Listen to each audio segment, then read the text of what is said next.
Assalamu alaikum students, I am Sidra Jameel and today we will discuss your biology book from first year. The chapter of today is chapter number 1.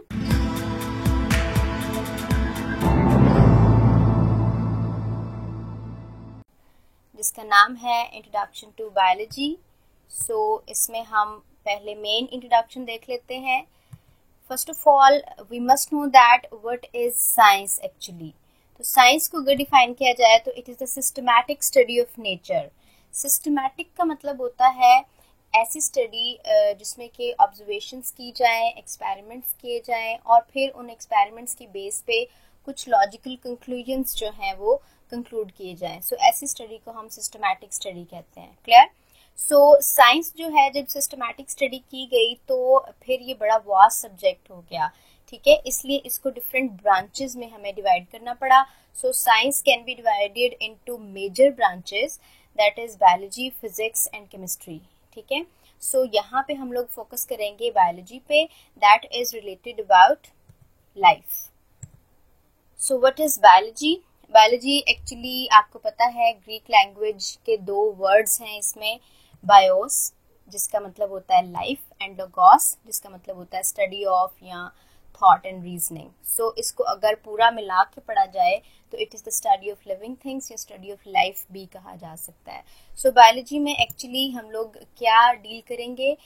Living part of the nature with the non living things which affect the living things in any way, यानी living things का environment पे यानी non living things पे क्या effect है और उन non living things का लिविंग थिंग्स पे क्या इफेक्ट है, ये सब चीजें जो है वो बायोलॉजी में पढ़ी जाती हैं।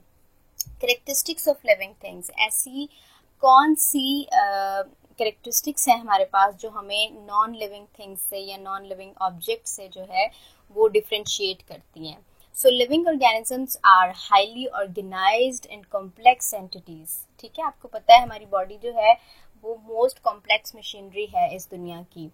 इसमें वन और मोर सेल्स होते हैं, जेनेटिक प्रोग्राम मौजूद होता है बड़ा एलेबोरेटिव किस्म का, then they can acquire and use energy as well. Chemical reactions बहुत सारे होते हैं जिनको हम एज अ होल मेटाबॉलिज्म कहते हैं।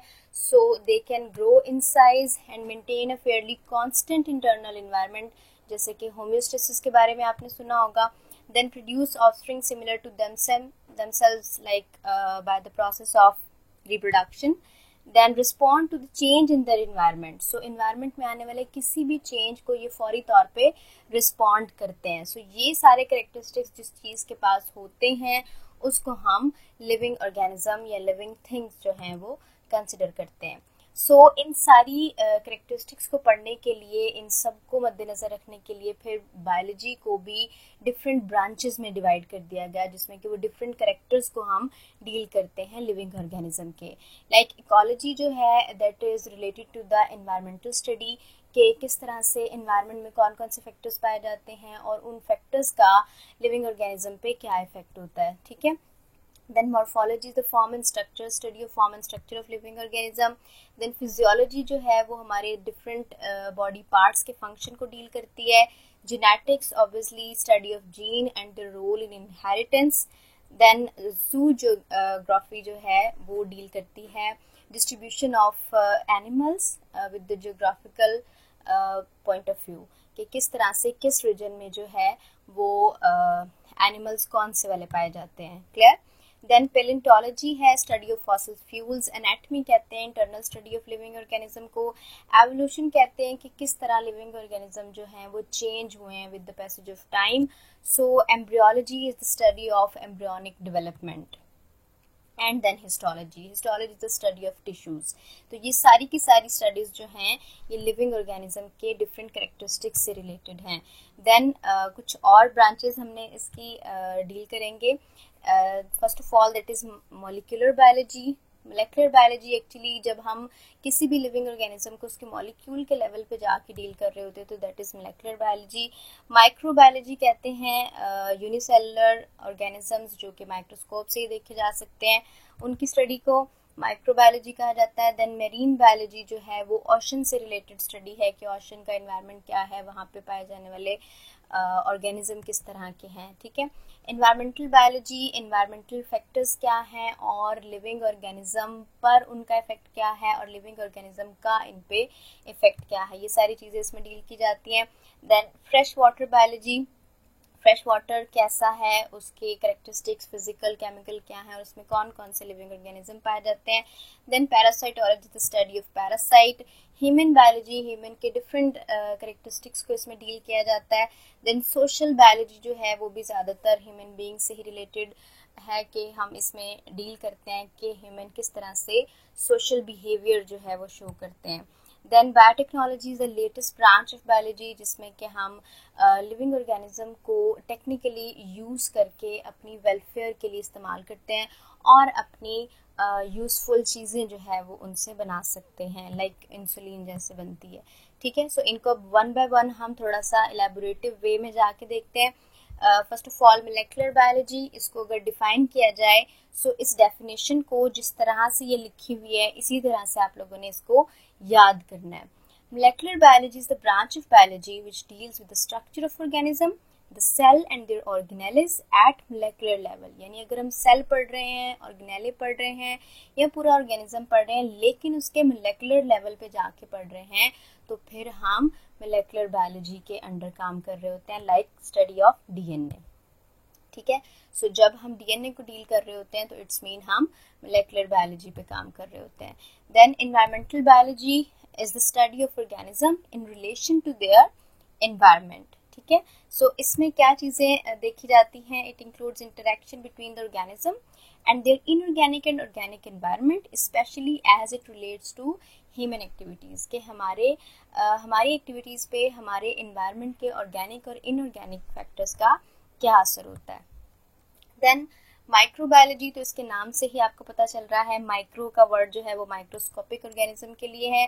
सो this is the study of microorganism which can include bacteria, viruses, protozoa and microscopic algae and fungi are also included in the microbiology, ठीक है।